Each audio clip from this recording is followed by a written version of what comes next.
Bueno, tengan cada uno de ustedes buenos días. Estamos pues en nuestra semana número 6. Según el programa para hoy pues correspondía su primer examen parcial. Sin embargo, por cuestiones de logística y de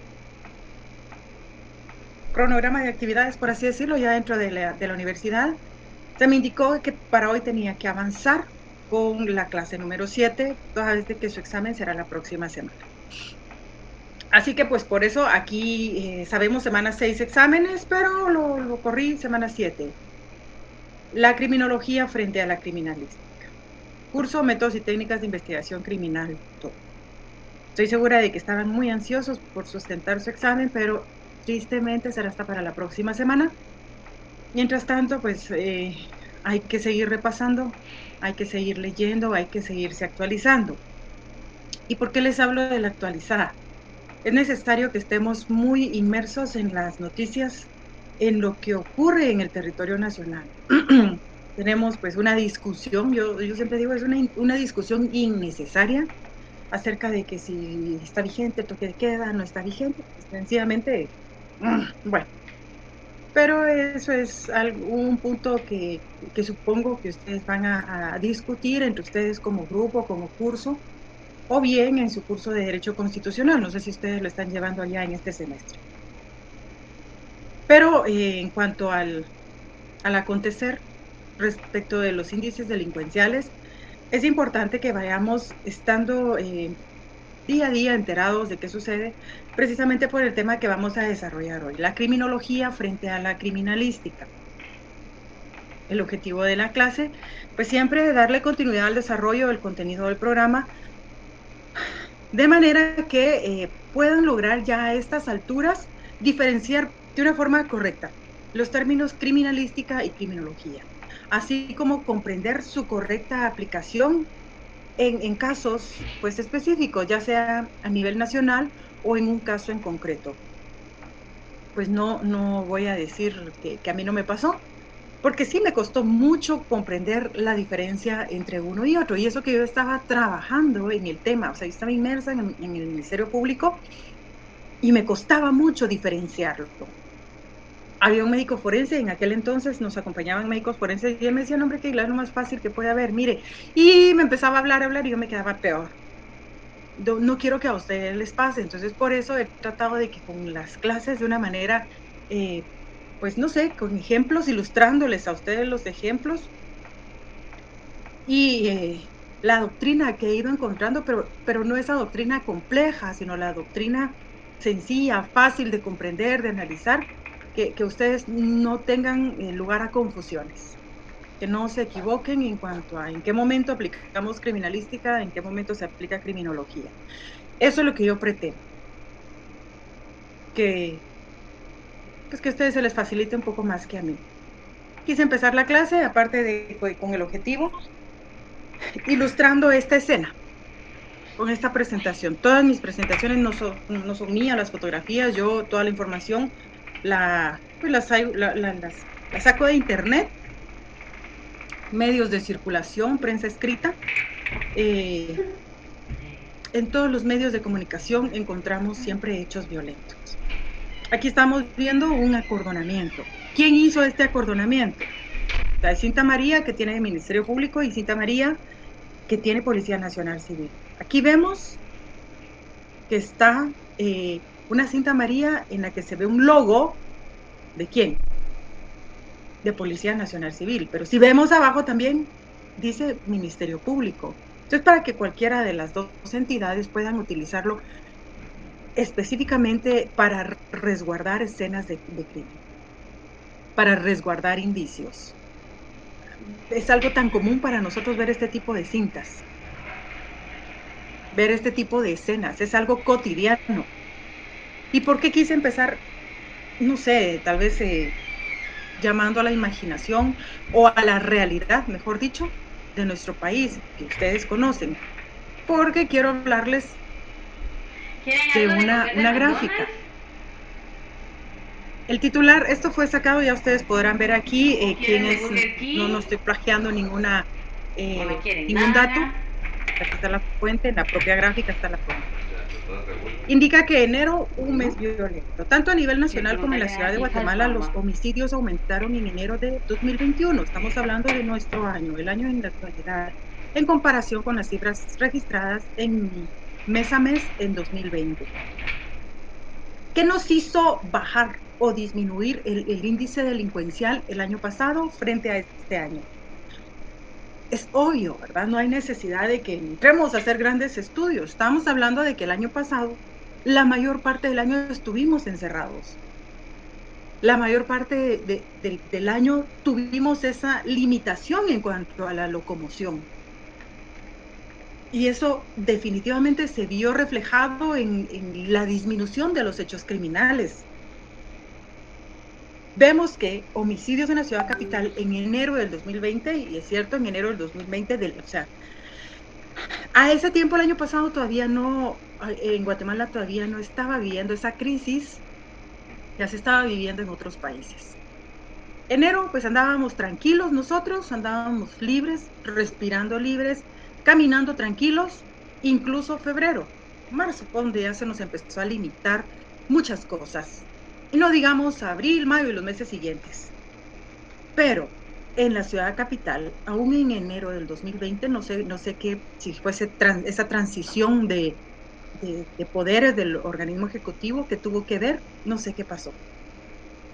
Pero sí fue muy drástico el número de disminución, porque según las estadísticas, en enero del 2020 hubo 43 homicidios en la ciudad capital.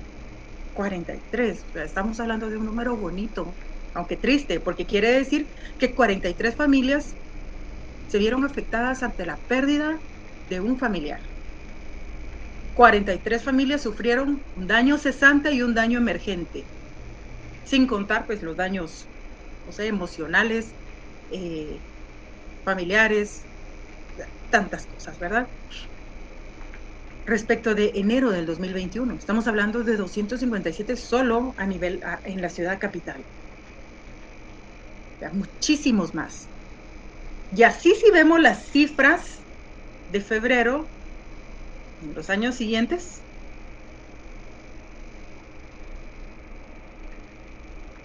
es bastante alta. Vemos que la política criminal no ha funcionado. ¿Y qué creen ustedes que vino a aumentar este índice, esta cantidad? El desempleo. O sea, no solo la situación, aquello que analizaba antes Enrico Ferri, César Lombroso, que ya el delincuente nace, que el delincuente hereda esas, no sé, esas capacidades delincuenciales. O sea, ahora, no solo en el país, sino que a nivel mundial hay desempleo. Está muy limitado el acceso a la educación, o a las personas ya no les gustó este tipo de educación, este sistema que se tuvo que implementar. Entonces, mejor, bueno, yo ya no estudio, y al ya no estudiar estamos siendo menos competitivos y por lo mismo menos posibilidades, menos probabilidades de un ascenso, de mejorar esa condición económica que todos queremos, porque todos tenemos un objetivo en esta vida, mejorar la situación económica. Básicamente eso es lo que buscamos, para eso estudiamos, para eso trabajamos, para eso estamos superándonos. Pero vemos que en enero de este año hubo 250 homicidios solo a nivel capital. Imagínense a nivel república, que los índices de pobreza pues aumentaron. Hay más pobres, la pobreza está más incrustada en el país, y no solo aquí, sino que a nivel mundial.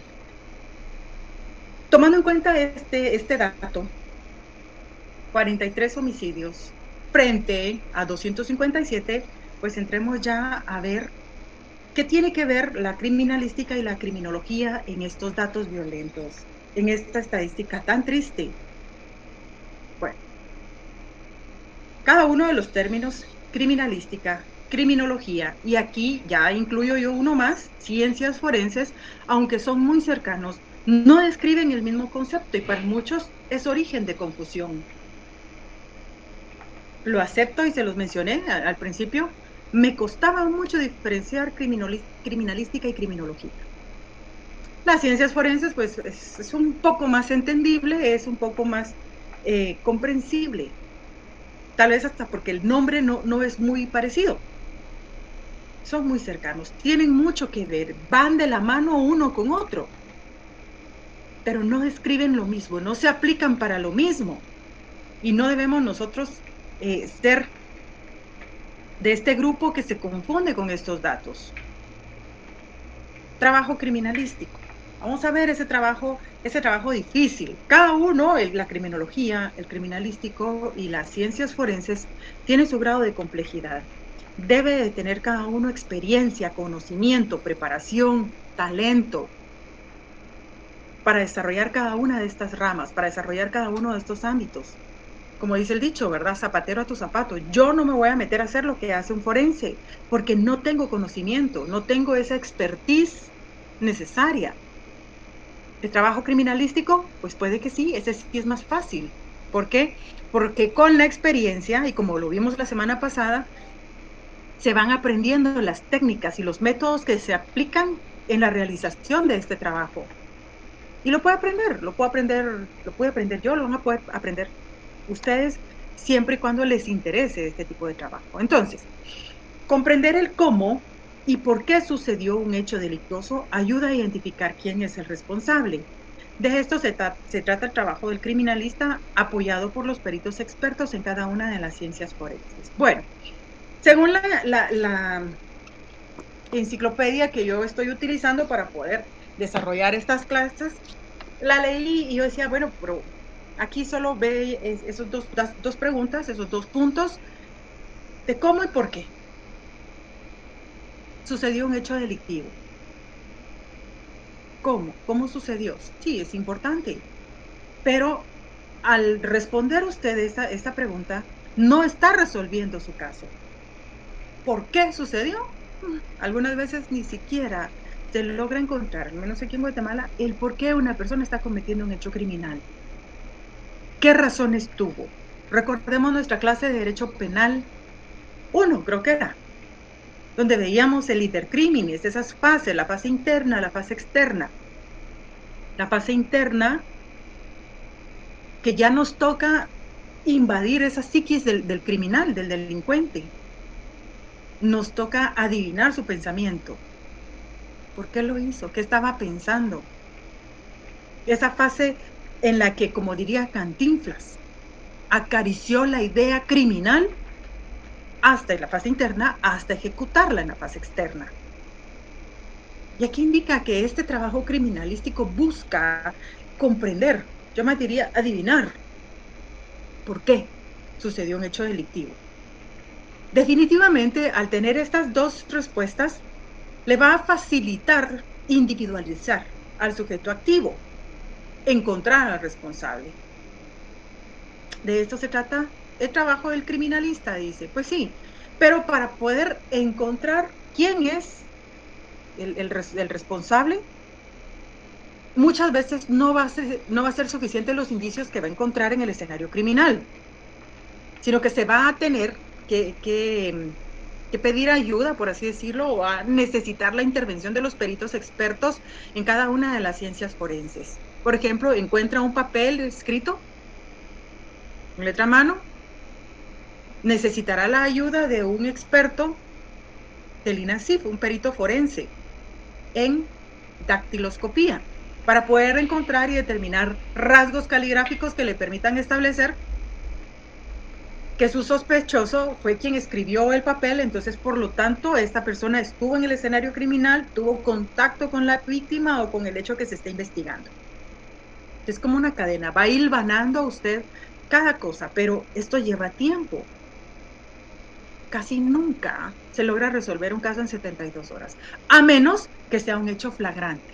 Pues eso es otra cosa, son 20 quetzales aparte, dirían mis amigos, ¿verdad?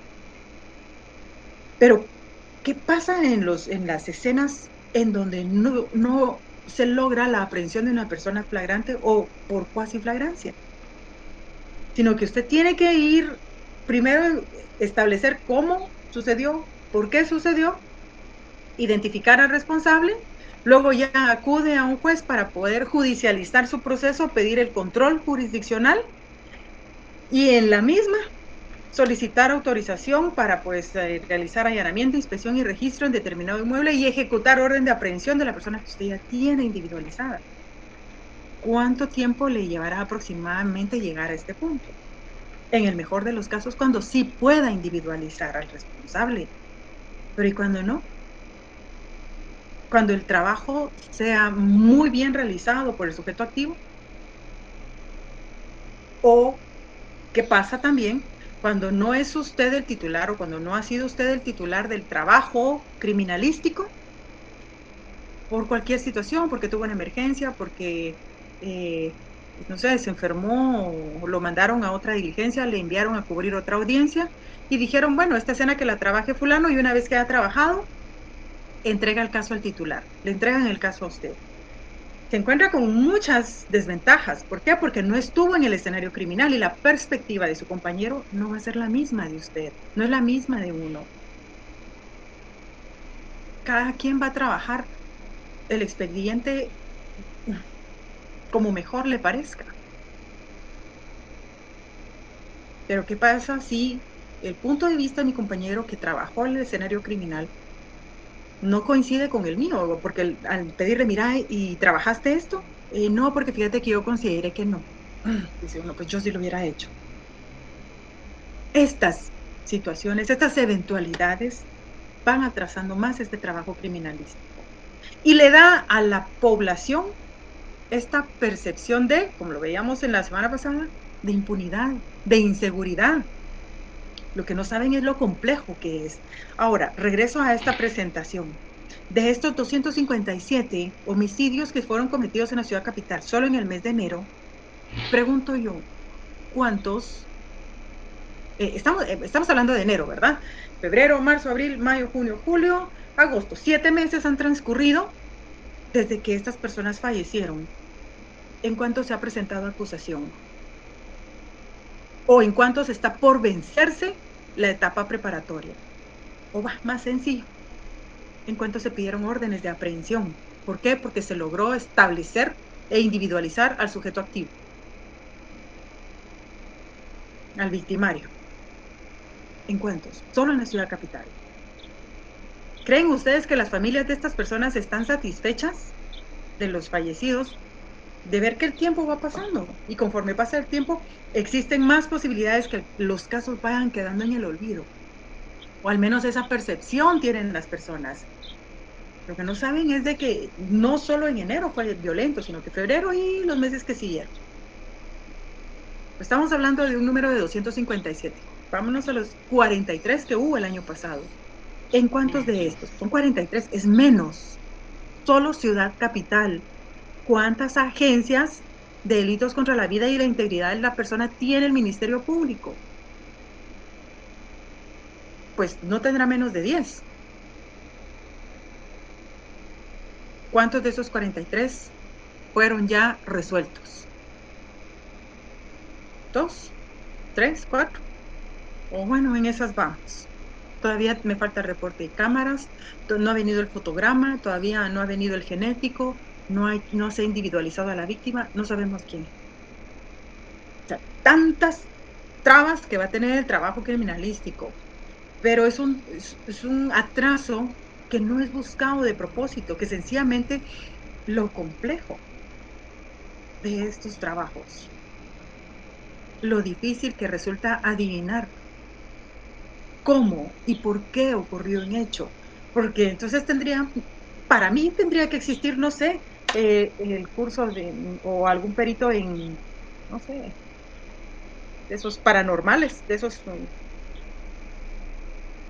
que leen la mente y que por medio de la hipnosis logran establecer qué fue lo que ocurrió. Pero aquí no hay. Igual, si hubiera, no es válido. Yo recordaba un caso de una persona que están buscando creo que ya se cumplieron 10 años de su desaparición, que ya murió incluso el victimario que estaba detenido, y hoy por hoy no encuentran el cuerpo de la esposa, no encuentran el cuerpo de la víctima. Y pues hablaba yo con con el fiscal que lleva el caso, y le dije, mira, te estás haciendo hoyos en todo el país y no, me dice, es que mira, ya hay información que dicen que está en este lado, que está en este lado. Mira, le dije, ¿no has pensado en traer esas personas que ven, los medium? Le dije, un medium. Y ahí no me dijo, ya lo trajimos, pero no logra encontrar qué fue lo que pasó.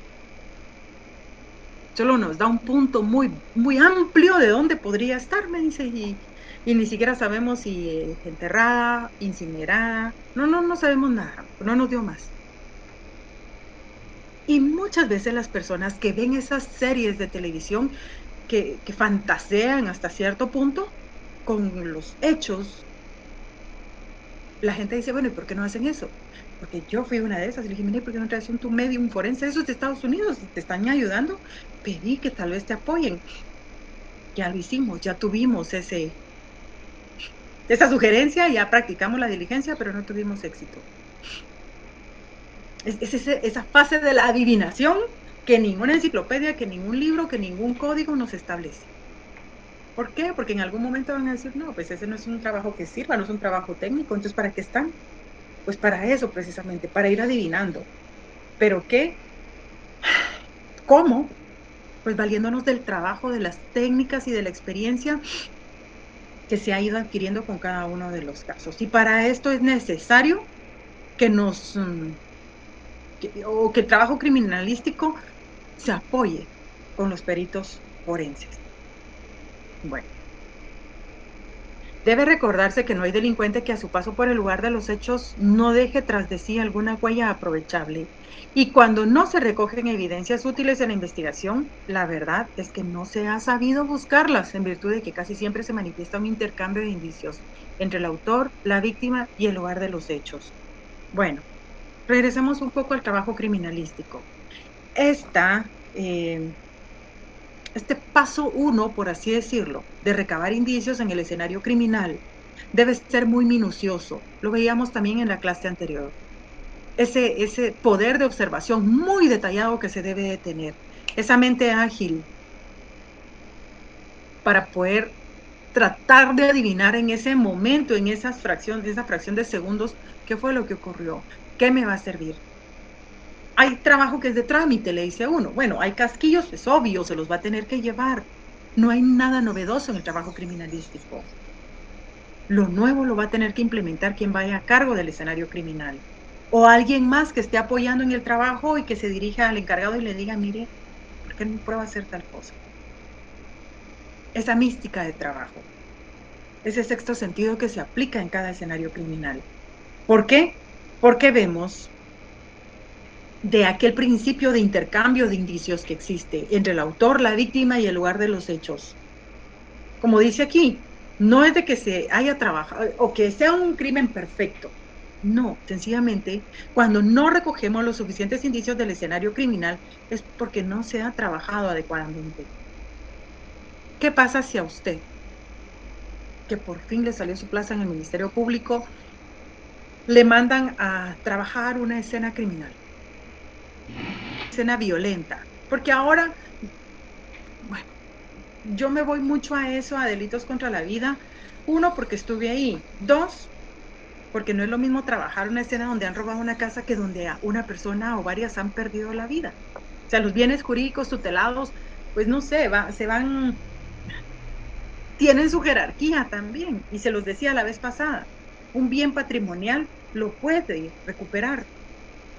Tal vez con el tiempo le va a costar más y va a ser más difícil, pero la vida no. La vida, por más que usted intente, no sé, hacer pactos o buscar préstamos en un banco o vender todo y recuperar o comprar una vida más, como lo dicen de los gatos, ¿verdad? Que tienen 7 vidas, comprar una vida más para que la persona venga, eso no se puede. Pues yo por eso trabajo mucho o pongo muchos ejemplos de delitos contra la vida y la integridad de la persona. ¿Por qué? Porque pues la vida es el bien más preciado, la vida y la libertad son los bienes más preciados para la humanidad. En el caso de que no se trabaje bien la escena del crimen, el cuerpo de la víctima, difícilmente vaya a poder darle forma a su hipótesis criminal o confirmar su hipótesis. resolver el caso, en otras palabras. ¿Por qué? Porque siempre se da este intercambio de indicios. Siempre. El criminal se lleva algo y deja algo. Se lleva algo de la víctima y deja algo de él en el lugar, en el escenario criminal. Tiene que ser usted muy observador, extremadamente minucioso en todo lo que trabaje. Va a ser abogado. Está a un paso de ser abogado. Tiene que ser muy desconfiado jurídicamente hablando y muy observador. ¿Para qué? Para que tenga esa capacidad de poder encontrar qué es de la víctima, qué es del victimario, qué dejó a propósito el victimario para poder desviarle la atención en cuanto a la investigación. Pero les ponía el ejemplo, ¿qué pasa si usted por fin pues, logró ingresar al Ministerio Público y le dicen ya tiene que ir a trabajar una escena del crimen? Vale. Tiene que luchar con muchas cosas. Uno, es su primera escena del crimen. No tiene la experiencia. Aunque usted diga tengo el carácter, no tiene el temple de la experiencia. ¿Cómo va a trabajarla? Y no es lo mismo cuando uno dice, bueno, me vas a acompañar, vas a ir a ver cómo yo trabajo para cuando a ti te toque, ya pues ya puedas hacerlo.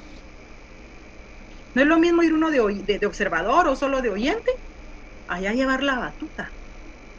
¿Cómo va a resolver usted eso? ¿Cómo va a lidiar con sus nervios, con su estrés?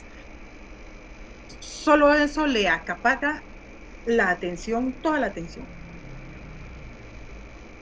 Entonces, ¿cómo va a poder trabajar usted una escena de crimen bien? Su primera escena. ¿Cómo le va a dar forma en el debate usted a esos medios de prueba, a este trabajo criminalístico que se hizo oportunamente? ¿Cómo? ¿Cómo va a interpretar usted eso? Si está en su primer debate y sabe que el abogado defensor es alguien que ya tiene muchos años de experiencia, que ya le lleva ventaja en cuanto a experiencia de debates, en cuanto a andar lidiando con tribunales, con oficiales, con agentes de seguridad, con testigos, y usted va muy angustiado porque no ha llegado ningún testigo, no ha llegado ningún perito, porque ni siquiera sabe cuál va a ser su alegato de apertura.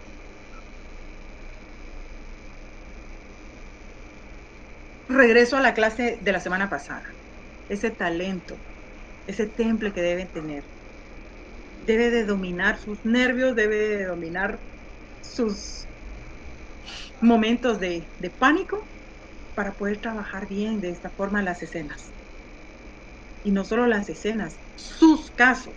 Bueno, hablando siempre del intercambio de indicios.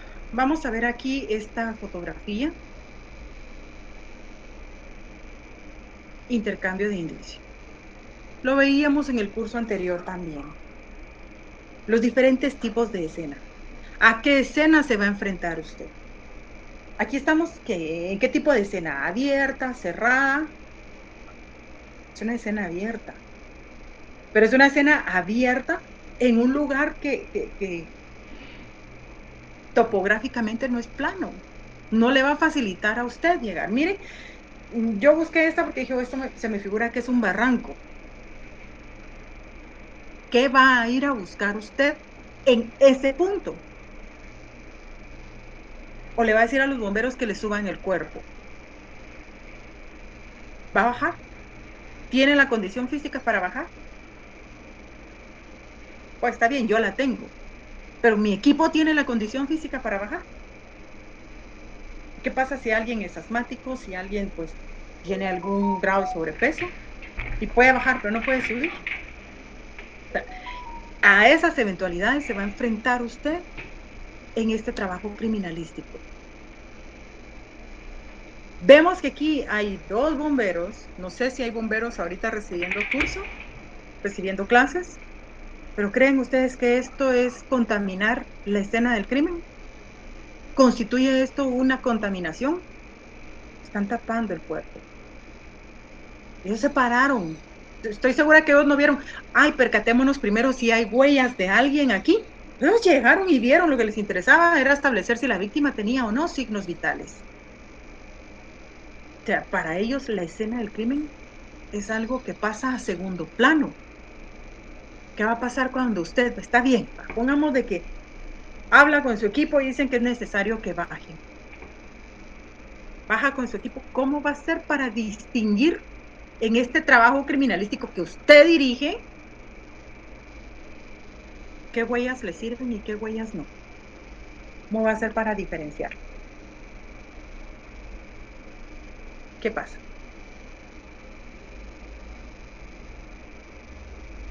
¿Cómo va a trabajar un escenario criminal de esta forma?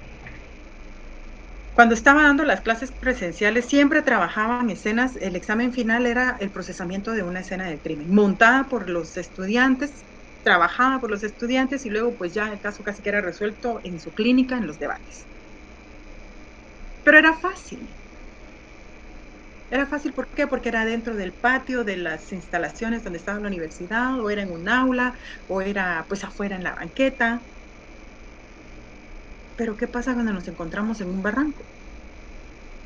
Y aquí que vemos que las condiciones climáticas son favorables. ¿Qué pasa si está lloviendo? Estos posibles indicios, este principio de intercambio de indicios pudo haber sido lavado por la propia lluvia.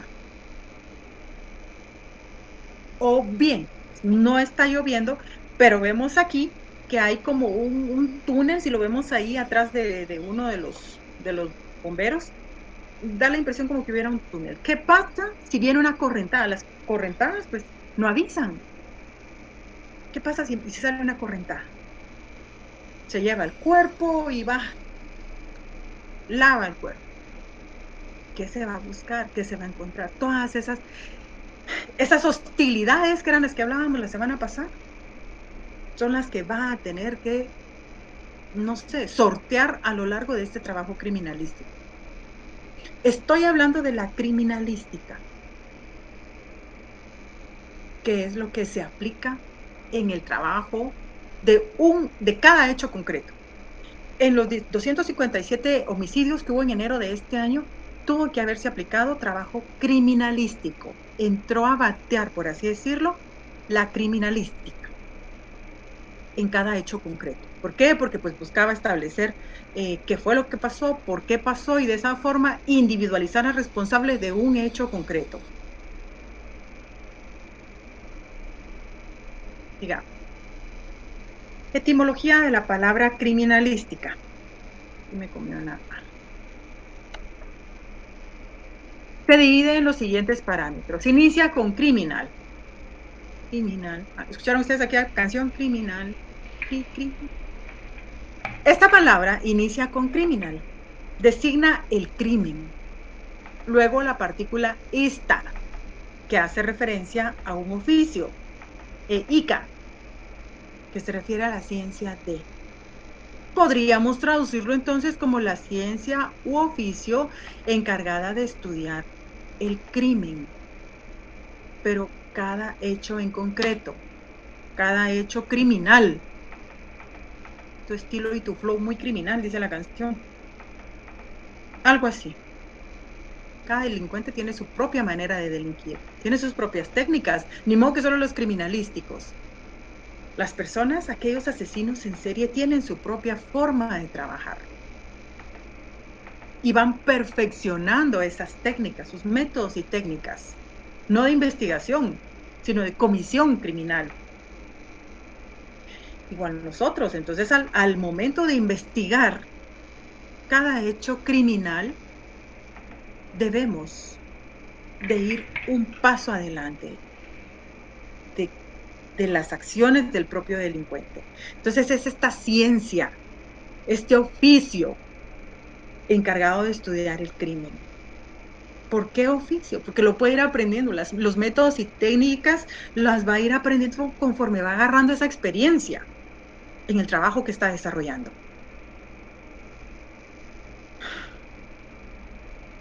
La investigación criminalística funda sus tareas profesionales en el estudio científico de las evidencias materiales, y se debe prever que el empírico no confunda con sus argumentos, debiendo estar atentos a los razonamientos del científico. El doctor Hans Gross recuerda lo siguiente. Me encanta mucho este comentario del doctor Gross. La teoría aislada engendra conocimientos pedantescos. La práctica en sí conduce al empirismo. Tan solo el feliz maridaje de una y otra puede resultar el conocimiento perfecto. Si ustedes recordarán, esta presentación es del curso de Métodos y Técnicas 1. También lo hablábamos allá. Por eso he dicho, este programa me encanta porque lleva una secuencia lógica en el desarrollo de sus puntos. Nos hace recordar lo que ya hemos visto y cómo lo vamos a aplicar ahora. Y aquí nos establece el doctor Gross que la criminalística, la investigación criminalística, funda sus tareas profesionales en el estudio científico. Veamos lo que vimos al principio, de que existe la criminalística, criminología y las ciencias forenses. Es aquí donde las ciencias forenses van a entrar a analizar todo lo que el trabajo criminalístico, esta investigación criminalística, ha logrado recabar de un hecho concreto, de un caso concreto. A través de este estudio forense, que hoy por hoy son las pruebas reinas en los debates. ¿Por qué? Porque son exactas. Difícilmente, o será poco probable, que haya un margen de error en ellas, en el resultado de estas pruebas científicas, de la aplicación de diferentes métodos científicos, del conocimiento científico. Aunque hay personas que dicen, bueno, ya no sucede, ahora ya no sucede porque precisamente las entidades están exigiendo que sus trabajadores se profesionalicen, que estudien, y por eso vemos que incluso en la administración del Estado, en los diferentes ministerios, hay ciertas universidades que que hacen convenios.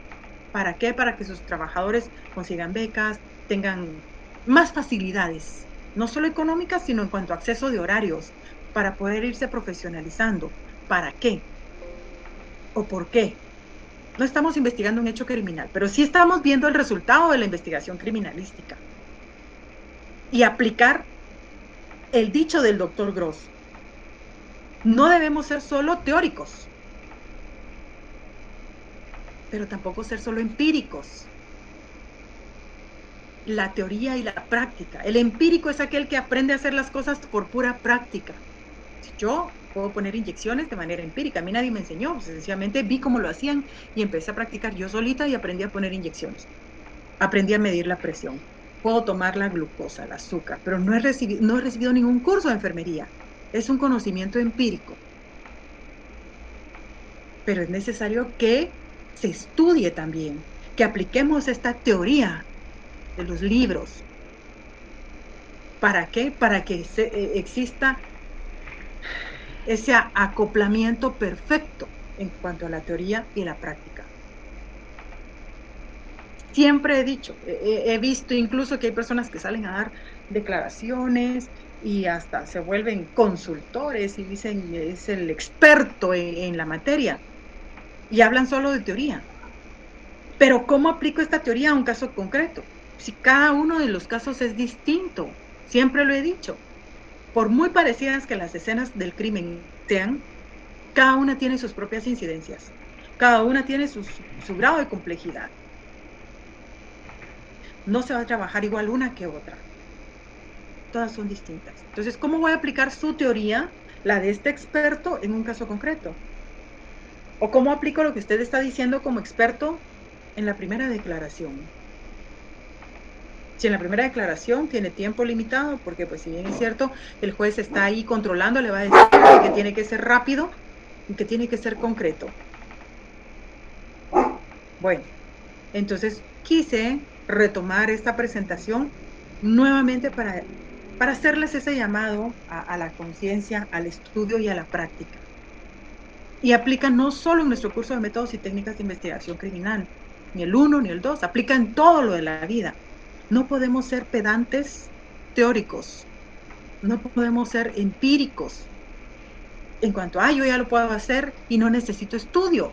Patojito, dice uno, Patojita está estudiando y esto yo lo puedo hacer, sí, pero soy menos calificada, Porque aunque yo diga ese patojito, muchachito, jovencito, jovencita, que no tiene la práctica que yo tengo, pero sí tiene el estudio y tiene lo que vale, que es el título, que es un documento que le califica de que puede hacerlo, solo le falta la práctica. Entonces digamos que estamos en desventaja, pero no tenemos que ser pedantes en cuanto a nuestros conocimientos y debemos de compartir lo que sabemos, debemos saber enseñar. ¿Para qué? Para que el trabajo, aunque no sea nuestro, se logre de forma satisfactoria. Porque en este caso estamos hablando de un trabajo criminalístico, estamos hablando de hechos criminales, de acciones que afectaron bienes jurídicos tutelados, patrimoniales, de libertad de indemnidad sexual, de vida, de indemnidad de la persona. Ya, a la larga, el resultado para nosotros es únicamente la satisfacción de haber resuelto un caso. Continuemos. Debemos partir que todo acto delictivo consta básicamente de los mismos elementos. Una situación que va en contra de la ley y la normativa legal. Una persona que asume el papel de agresor, victimario o delincuente. Otra que es la agredida o la víctima. Un lugar donde ocurren los sucesos y un motivo por el cual el agresor perjudica a la víctima mediante un hecho delictivo. Bueno, es muy cierto lo que establece aquí esta presentación. Todo acto delictivo básicamente consta de esto. Una situación en contra de la ley y la normativa legal. Un delito. Una persona que asume el papel de agresor, victimario, delincuente, un sujeto activo. Otra que es la agredida o la víctima, sujeto pasivo. Un lugar donde ocurren los hechos, el escenario criminal. Y un motivo por el cual el agresor perjudica, siempre va a haber un motivo. Pero a veces es muy complicado encontrar el motivo. Porque vuelvo a lo que les decía al principio. Habría que entrar en la mente del delincuente o del victimario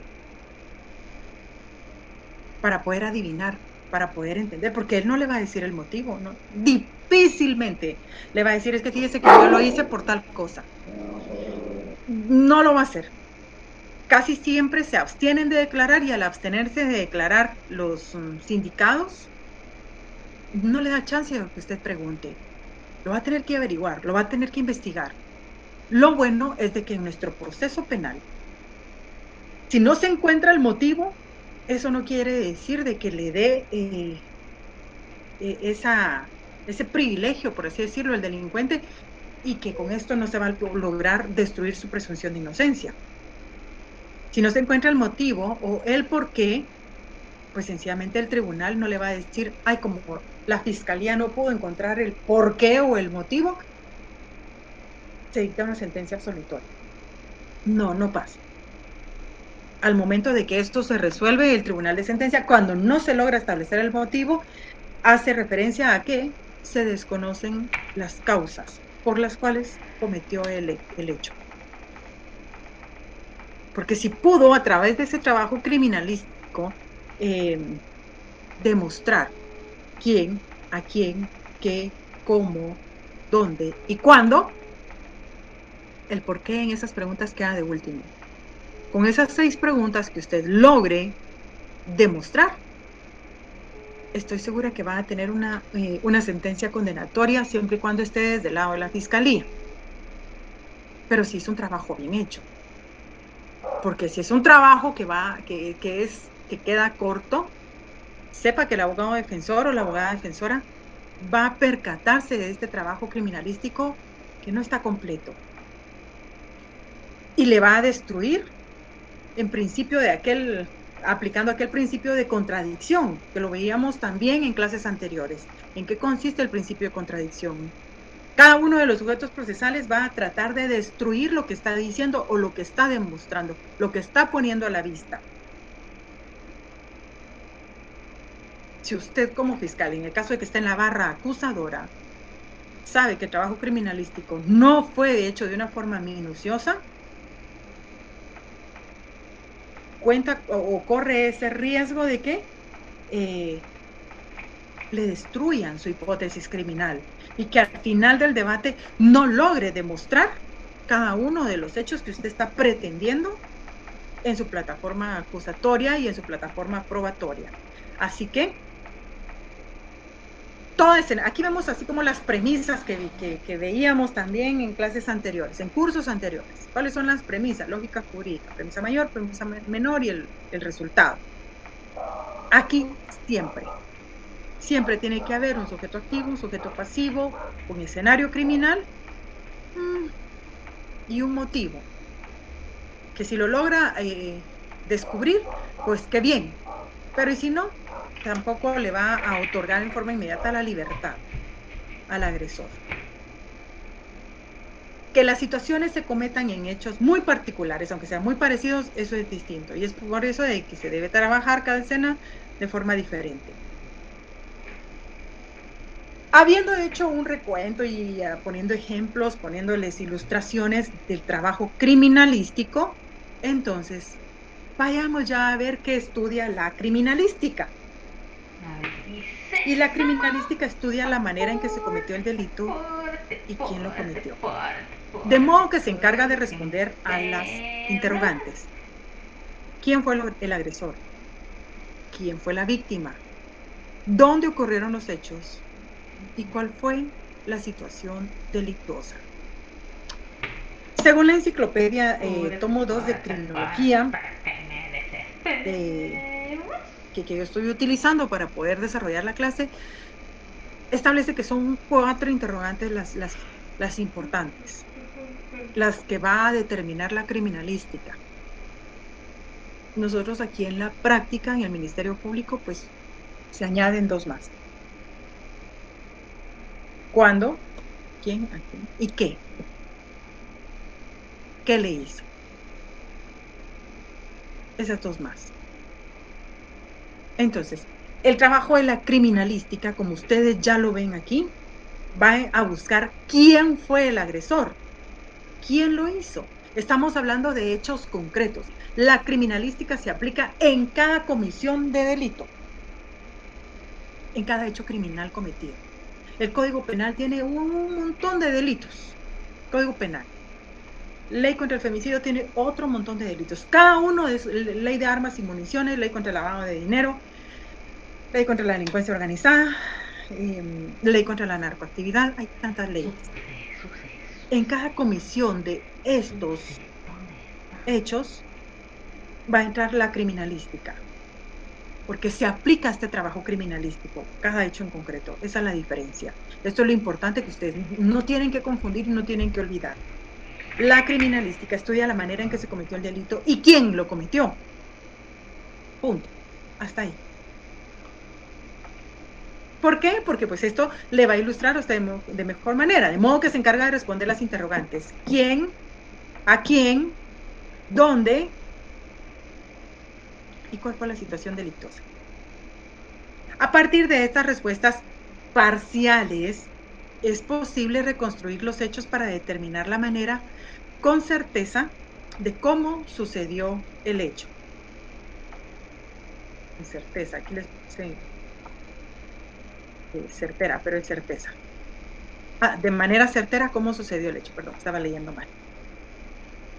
Pero todas estas 4 preguntas, estas apenas 4 preguntas, tiene que realizarlas usted y tiene que responderlas una vez que esté trabajando su escena del crimen. No después de 3 meses. Hoy por hoy, bueno, al menos no sé cómo esté ahora en la actualidad el sistema que trabaja el Ministerio Público, pero en mi tiempo, una vez que regresábamos de trabajar la escena del crimen, teníamos que realizar nuestra hipótesis criminal. Es decir, la hipótesis criminal tenía que estar planteada dentro de las 24 horas de trabajado el caso. Regresaba uno a las 2 de la mañana, pues había que hacerlo. Que tenía sueño, que ya iba a otro procedimiento, pues cuando regresara, se tenía que hacer esta hipótesis criminal, se tenía que formular. ¿Para qué? Para que de esa forma pudiera seguir trabajando el caso de manera ordenada y con menos posibilidad de cometer errores. Al principio todos los trabajadores decíamos, ay no, nos están recargando mucho, tanta violencia, tantos muertos que hay que ir a levantar. Pero ya cuando uno está afuera o cuando ve el debate, cuando está en el debate, dice uno sí, la hipótesis criminal se confirmó, muy seguro que logre una sentencia condenatoria. O sea, tendría que haber una incidencia que yo no haya podido ver para que sea absolutoria. Pero es importante, no es pérdida de tiempo, es para poder realizar el trabajo criminalístico sin cometer errores o con menos probabilidades de equivocarse. Entonces, por eso indica aquí que estas respuestas parciales le dan a usted la posibilidad de reconstruir los hechos para determinar de manera certera cómo sucedió todo, de lograr adivinar qué ocurrió. Hablemos de la criminalística de campo. Esta es la que se ejecuta en el lugar donde se encuentra cualquier elemento que lleve a pensar que se produjeron hechos delictuosos. Por ejemplo, aquí vuelvo otra vez a un cadáver. Está ligada directamente a una minuciosa y sistemática inspección del lugar de los hechos. Yo recuerdo que en una de mis escenas del crimen, yo era auxiliar y encontraron un cuerpo. O sea, los protocolos para manejar cadáveres han ido cambiando. En mi tiempo al principio, bueno, yo vi 3 etapas. Una donde el médico forense era quien examinaba el cuerpo en el lugar donde se encontraba. Luego quitaron los médicos forenses y ya quedaban solo los DICRIs, los técnicos en investigaciones criminalísticas. Ellos eran los que manipulaban el cuerpo, buscaban indicios, ellos lo hacían. Luego, hoy por hoy, si se encuentra un cuerpo atado, envuelto, o que no lo dejen así visible todo a simple vista, se recoge tal y como está y se envía de esa forma a INASIF. Pues resulta que en uno de mis cuerpos había una persona que la dejaron con de ese tape, un tape grueso que le amarraron las manos. Y entonces decían los técnicos que tenían que buscar impresiones dactilares del agresor en ese tape. Y yo decía, ¿cómo le vamos a quitar el tape de las manos? Entonces uno de ellos me dijo, bueno, lo vamos a llevar así a INASIF, ya en la morgue vamos a aplicarle una técnica, me dijo, y vamos a ver si es posible que activen huellas dactilares. Ah, bueno, le dije, eso ya no lo vi, pero luego pregunté en qué consistía este procedimiento y resulta de que le ponen como una bolsa encima al cuerpo, le ponen un poco de calor a la bolsa y le aplican vapores de un pegamento especial y esto es lo que permite que salgan o que se velen, por así decirlo, las impresiones dactilares o cualquier otro indicio que ellos consideren que les va a servir. Y efectivamente, a través de esta técnica, ellos lograron encontrar una impresión dactilar útil. También esto les permitió establecer de que había una impresión dactilar en el cuello de la víctima. O sea, como que también intentaron estrangularla y dejaron marcada la impresión dactilar en la piel. Yo decía, en la piel pueden encontrar, porque a mí se me capacitó y nos decían de que dependiendo la textura del lugar que se estuviera analizando, se podía o no encontrar huellas. O las podía encontrar, pero no las podía levantar. Entonces había solo que fotografiarlas, que documentarlas. Pero yo nunca me imaginé que en la piel de una persona, en el cuerpo humano, quedaran marcadas las impresiones dactilares. Y me dijo que sí. Entonces que solo la habían fotografiado, que no podían levantarla del cuerpo, de la piel. Este es el trabajo de campo que ellos realizan, pero un trabajo concienzudo, porque de los 18 años en los que estoy en el Ministerio Público, al menos en mi trabajo, con mis equipos, fue el único que me sugirió la aplicación de esta técnica. Ni me la sugirió, sencillamente ellos lo hicieron, porque yo no la sabía. Entonces, volvamos nuevamente a ese trabajo de campo. Son técnicas que se pueden aprender.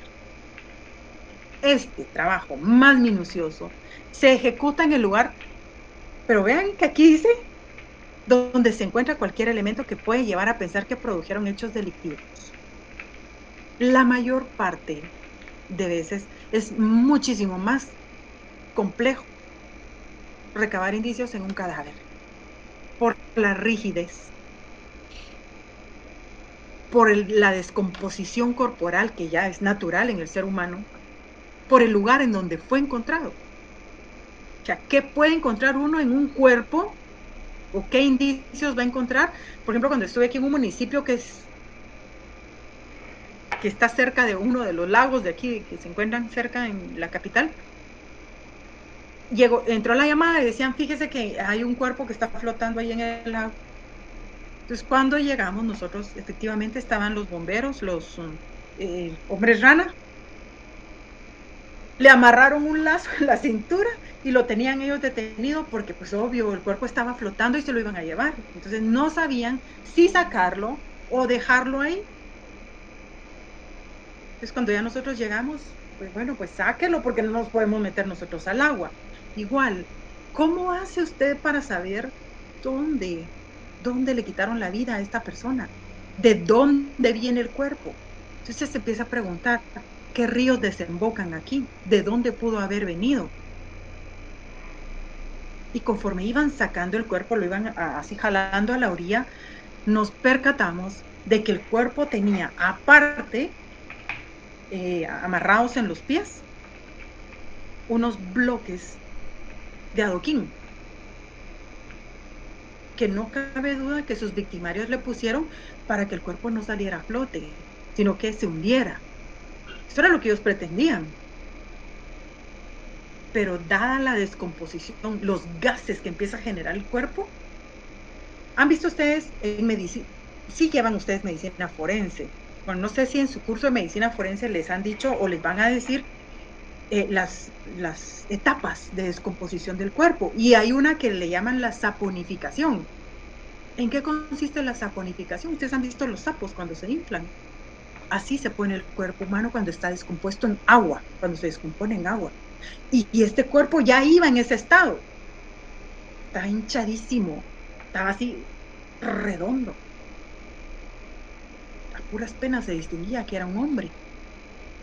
Era una persona de sexo masculino. ¿Qué trabajo va a realizar usted ahí? ¿Cómo va a hacer para individualizar a la persona? Para encontrar la escena primaria, la intermedia, la secundaria. ¿Qué indicios encuentra? Es cierto, había un adoquín lavado. ¿Cuánto tiempo tuvo que estar el cuerpo ahí hundido? Se lavó. Todo indicio se pudo haber lavado. Tal vez les servirá la intervención del trabajo forense en cuanto a el ADN para poder establecer con certeza la identidad de la víctima. Pero es lo complejo de este trabajo, de la criminalística de campo, que va a realizar todos esos métodos, todas esas técnicas que usted va a aplicar en el lugar donde se encuentra un indicio. Hemos visto que el cadáver es un indicio. Está ligada este trabajo, la criminalística de campo, está ligada directamente a una minuciosa y sistemática inspección del lugar de los hechos. ¿Por qué? Vamos nuevamente a este poder de la observación. Tengo poquitos alumnos, pero creo que voy a pasar lista. Indica que la criminalística de campo está ligada directamente a una minuciosa y sistemática inspección del lugar de los hechos. Esa inspección que va a ir a realizar usted. Recordemos, ¿cómo va a inspeccionar usted la escena del crimen? Una vez que está en la escena del crimen, ¿qué es lo que tiene que hacer? ¿Va a acordonar la escena? ¿Qué pasa si está en el lago? ¿Cómo va a acordonar esa escena? ¿Cómo va a acordonar usted el lago? ¿De dónde a dónde? Ay, Dios mío, ¿y ahora qué hago? Son esas hostilidades que va a encontrar. El trabajo, de verdad, este trabajo no es bonito. Que le apasione es distinto.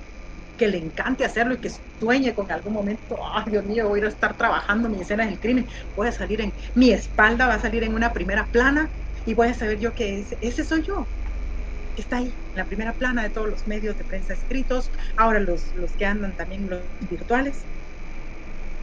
No, de verdad, no es un trabajo bonito. Yo hoy por hoy digo, ay, no, Dios mío, de verdad, yo qué tanto hice ahí, qué tanto. Ay, ya no. Ni siquiera pensarlo, recordarlo. Pero más de alguno de ustedes le va a apasionar este trabajo que ya para unos es desagradable, que no tienen ese talento, que no tienen esa vocación.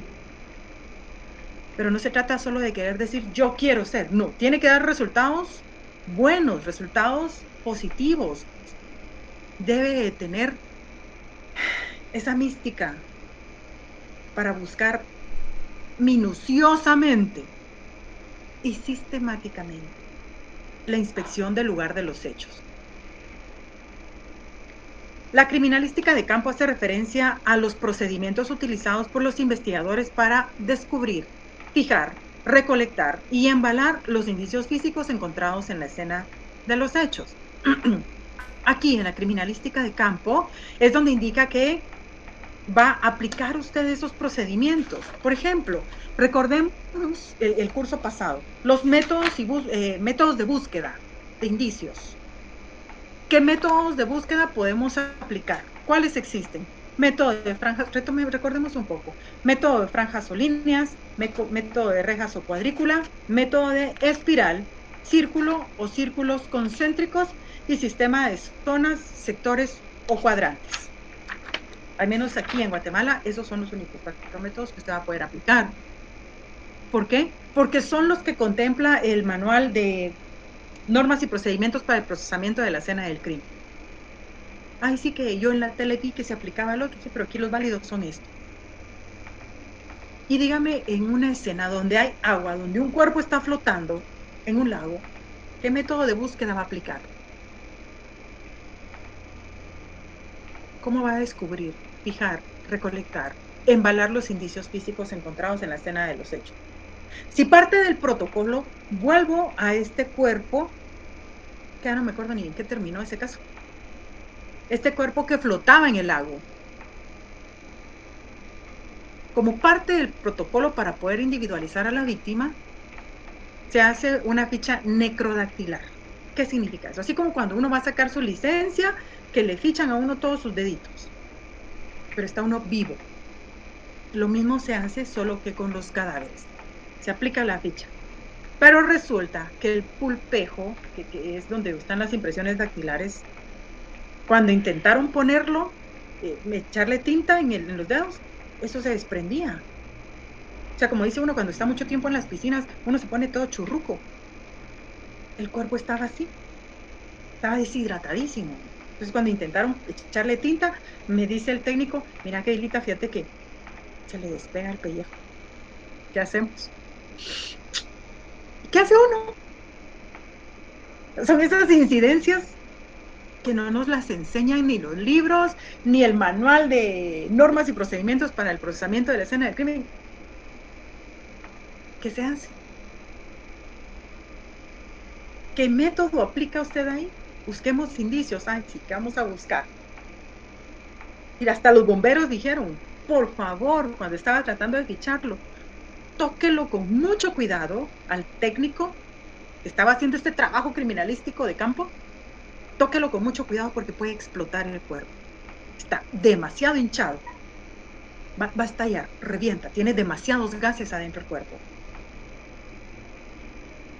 Son hostilidades que la propia escena del crimen le da. Bueno, ahí se los dejo en el tintero para que ustedes averigüen cómo se ficha un cadáver así. Cuando ya sus dedos están muy, muy descompuestos. Bueno, aquí les dejo esta imagen de los criminalísticos de campo. Este trabajo tan complicado, tan bonito, tan apasionante y tan mal pagado.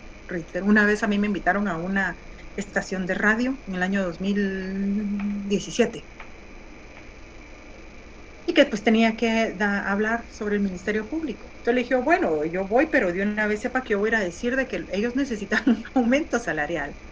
porque el trabajo que hacen es muy difícil y muy mal pagado. Ah, no, mijo, pues usted venga y hable, diga lo que tenga que decir. Porque aquí estamos viendo una escena distinta a la que vimos hace un momento. Hay diferentes, nos vamos a encontrar con diferentes hechos, con diferentes escenarios criminales. Esta, vemos que aquí hasta podemos pensar que es un terreno húmedo, es un terreno barrancoso.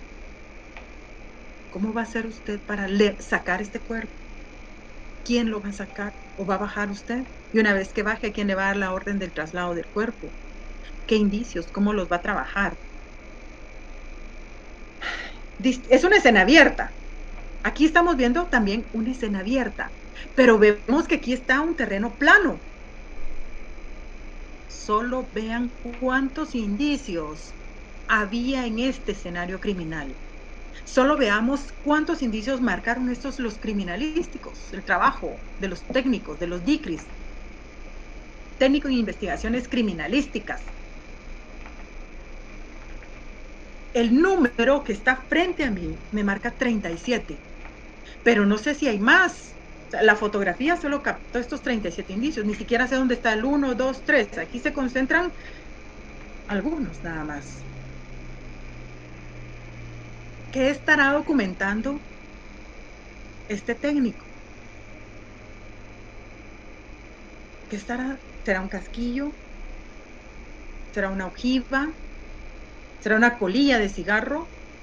¿Será una joya que dejaron tirado ahí en ese principio de intercambio de indicios? ¿Será alguna identificación? ¿Un papel? ¿Una tapita? ¿Qué? O sea, es este trabajo que le va a marcar a usted el paso en cuanto al éxito del debate. Cada uno de los pasos que lleve este trabajo tiene que hacerse de calidad. Y obvio que rápido, porque el tiempo va corriendo. Aquí estamos viendo un cuerpo nada más. Es una escena sencilla. Si lo vemos así, pues no es tan difícil. Pero ¿qué pasa? Como pues no les quise poner más, porque no, es solo para que ustedes se hagan a la idea. ¿Qué pasa si más adelante o a los lados de este cuerpo hay un carro, hay una avioneta, hay más cuerpos, hay cuerpos quemados, hay un carro quemado, hay una avioneta quemada, hay sustancias, hay drogas de abuso, hay precursores para drogas? ¿Cómo va a trabajar todo esto? ¿Cómo va a trabajar el técnico una escena criminal? Me hace recordar que en el año 2005, cuando se rompió el sur, en cuanto a dos grupos delincuenciales que habitan aquí, que dominan el país, entre ellos tenían un pacto en que no se iban a molestar siempre y cuando estuvieran presos, guardando prisión. ¿Por qué? Porque al guardar prisión, antes, pues se iban revueltos. Un bando y otro bando, entonces, pues ahí en la cárcel preso, igual, en igualdad de condiciones, en igualdad de circunstancias. Entonces, estos dos bandos habían hecho este pacto del sur, que mientras estuvieran guardando prisión, ellos pues no iban a ser enemigos. Pero el 15 de agosto del año 2005 se rompió el sur, rompieron este pacto, rompieron este tratado, digamos, firmado entre ellos, entre estos dos bandos, y hubo una revuelta en todos los centros carcelarios. En uno de los cuerpos, cuando a mí me tocó ir a levantar, en un centro carcelario habían 18 fallecidos.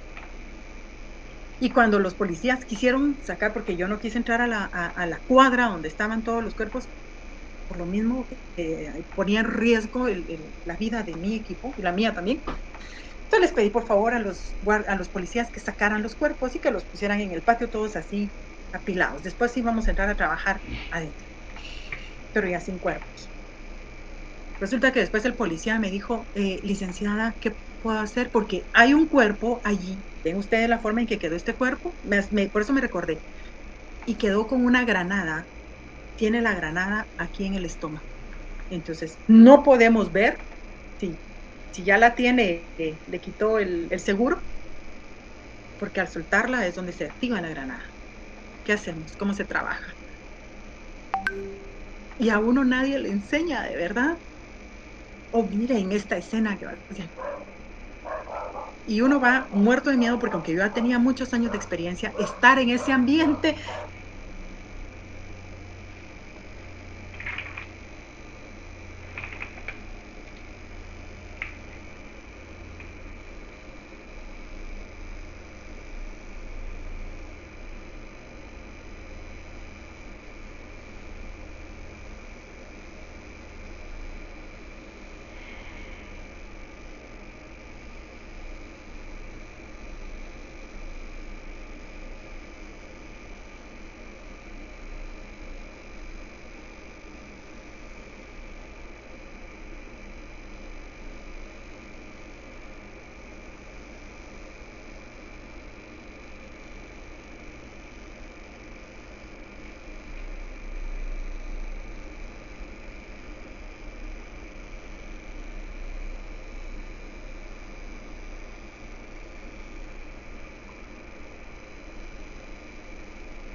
Bueno, no sé por qué razón se me cortó la señal, pero ya estamos nuevamente aquí.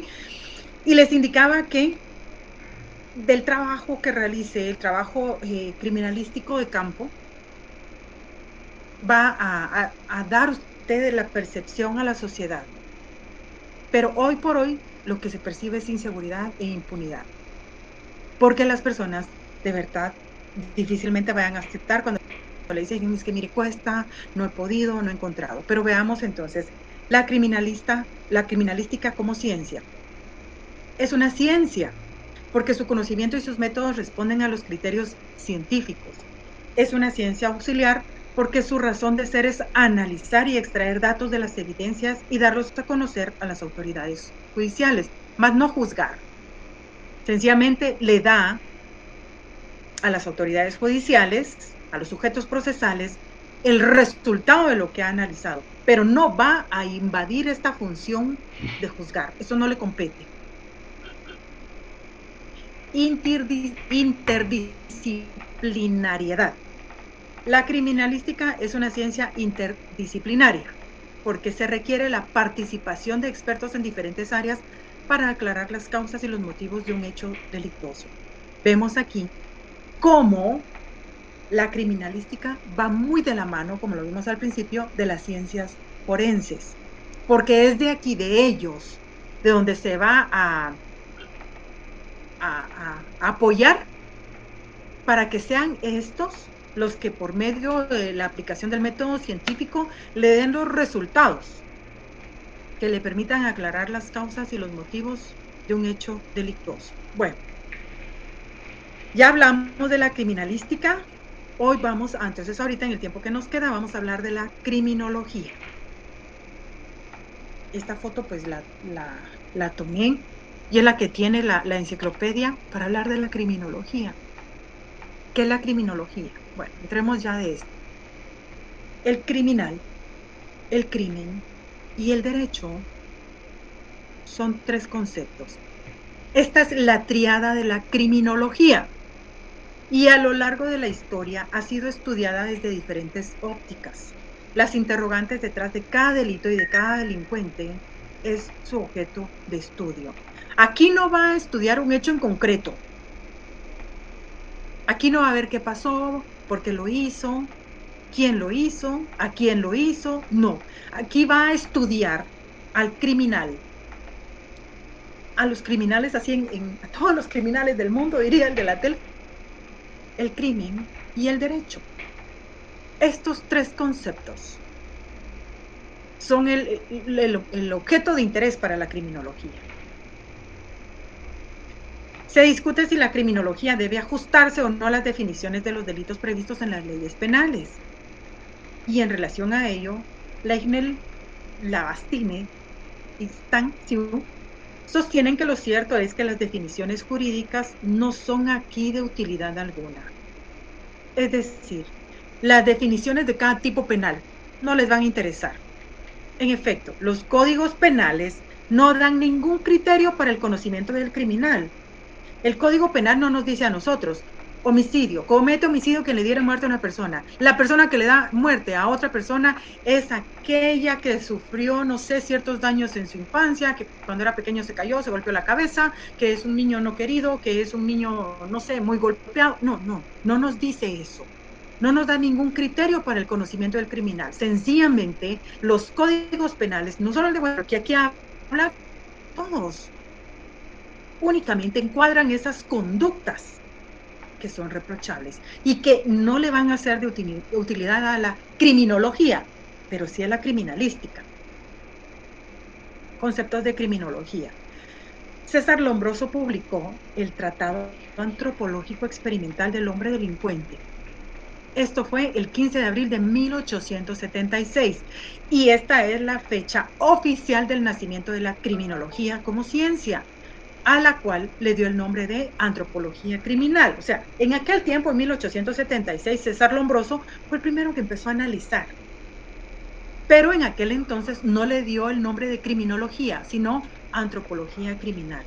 Luego Enrico Ferri llamó a esta disciplina con el nombre de sociología criminal, pretendiendo que el derecho penal formaría uno de sus capítulos. O sea, siempre va muy de la mano la criminología con el derecho penal.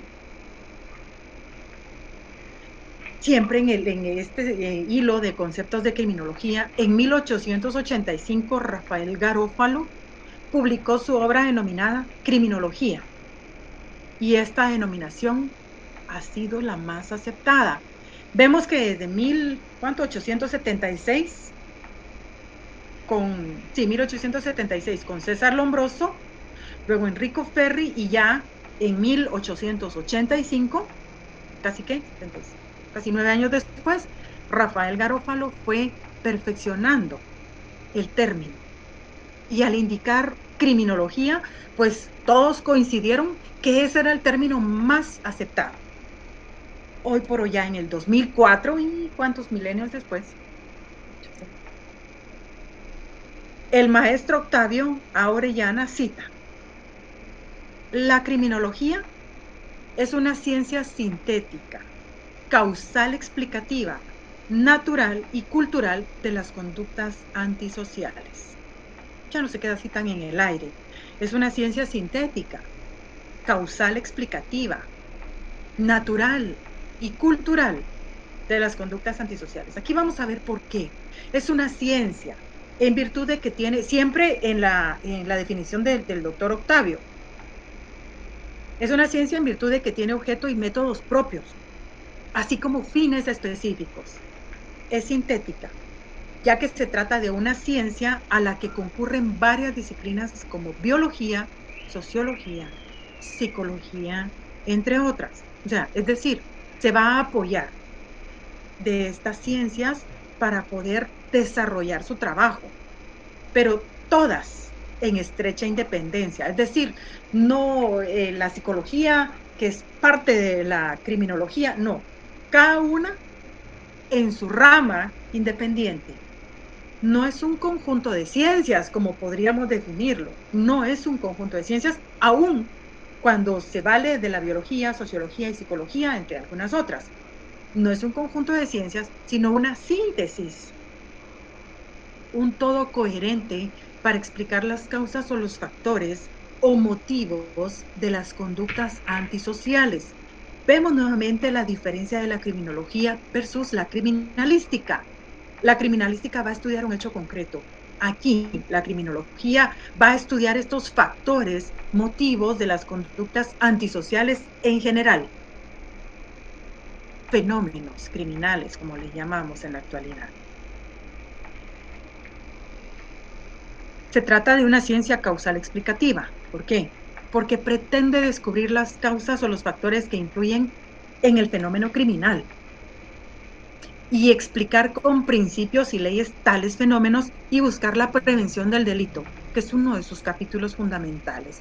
Vemos entonces aquí que la prevención del delito va muy de la mano con aquella política criminal. Lo que hablábamos el año pasado, creo que fue la primera clase, en el semestre pasado. La primera clase, política criminal. ¿Cuál es la esencia? ¿Qué es lo que busca? ¿Cuál es el éxito que pretende tener la política criminal y que no ha alcanzado hoy por hoy? La prevención del delito. También la criminología busca que al descubrir las causas o los factores que influyen en el fenómeno criminal, trabajar, implementar políticas criminales, que es, no sé, la baja escolaridad en las personas, bueno, trabajar para que las personas mejor se vayan a estudiar, implementar con los ministerios o como política de Estado, abrir más escuelas o, no sé, parte de la política criminal.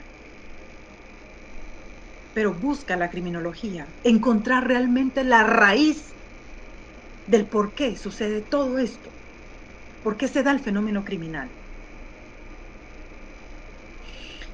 Es natural y cultural, ya que la criminología estudia la conducta criminal como un hecho o acaecer de orden natural, atribuida al hombre como un ser de la naturaleza.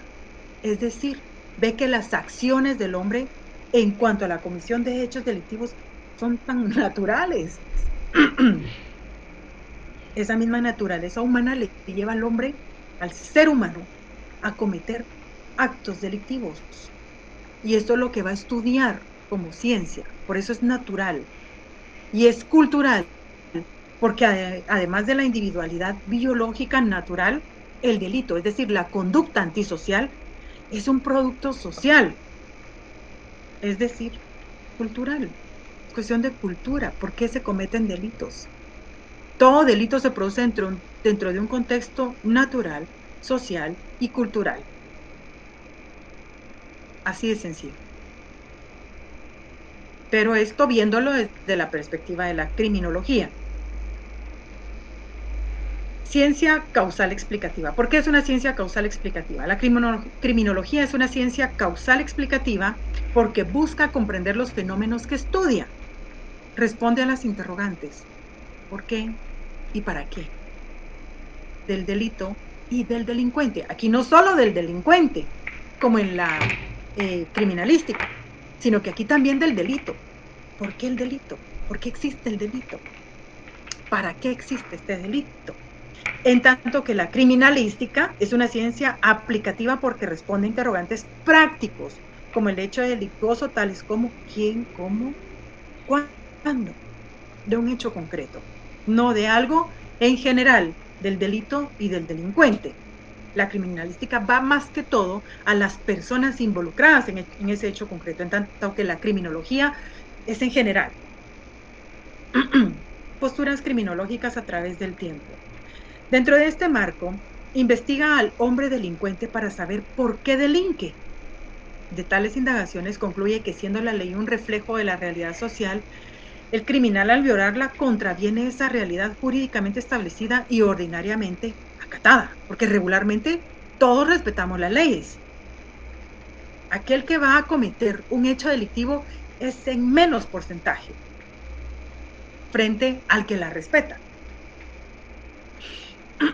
De tales indagaciones, concluye que siendo la ley un reflejo de la realidad social, el criminal al violarla contraviene esa realidad jurídicamente establecida y ordinariamente acatada. Por eso se le considera como anormal. Esta postura criminológica considera que todo aquel que comete un hecho delictivo es un ser humano anormal, lo que ha de estudiarse.